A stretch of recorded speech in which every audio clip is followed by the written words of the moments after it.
في هاد الأيام بزاف ديال المغاربة اللي كيستعملوا تطبيق CNSS على الهاتف واجهوا مشكل كبير في التطبيق، خصوصا ملي كيحتاجوا يستعملوا خاصية NFC باش يتسجلوا أو يصيفطوا وثائق.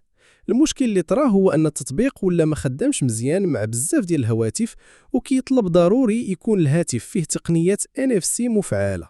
ولكن حتى منين كتكون موجودة كيبقى التطبيق كيعطي أخطاء بحال فشل قراءة البطاقة ولا لا يمكن التحقق من المعلومات. الناس تساءلوا واش المشكل من عند التطبيق ولا من الهاتف؟ الإدارة ديال CNSS ما عطاش توضيحات كثيرة. شنو هي تقنية NFC؟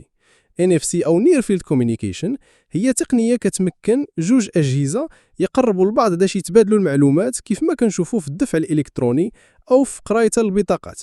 في هذه الحالة التطبيق ديال CNSS كيطلب من الهاتف يقرأ بطاقة التعريف الوطنية الجديدة اللي فيها شريحة إلكترونية. شنو الحل؟ أولاً خاص CNSS تحين التطبيق ديالها وتبسط الطريقة باش الناس العاديين يقدروا يتعاملوا معاه بلا تعقيدات تقنية. ثانياً خاص يكون توضيح رسمي من الإدارة واش فعلاً NFC ضروري ولا كاينة طريقة بديلة. وبالنسبة للناس اللي ما عندهمش هواتف جديدة، كاينين هواتف قديمة ورخيصة ولكن فيها NFC تقدر تخدم بها مؤقتا، وها بعض الأمثلة: سامسونج جالاكسي A20e، نوكيا 3.1، سوني اكسبيريا ZT كومباكت، سامسونج جالاكسي S6، هواوي P8 لايت 2017 و LG نيبتيش 5. هاد الهواتف كتلقى بعضها في المستعمل بأثمنة ما بين 400 و 700 درهم، وكتكفي باش دير الإجراءات اللي كيطلبها CNSS.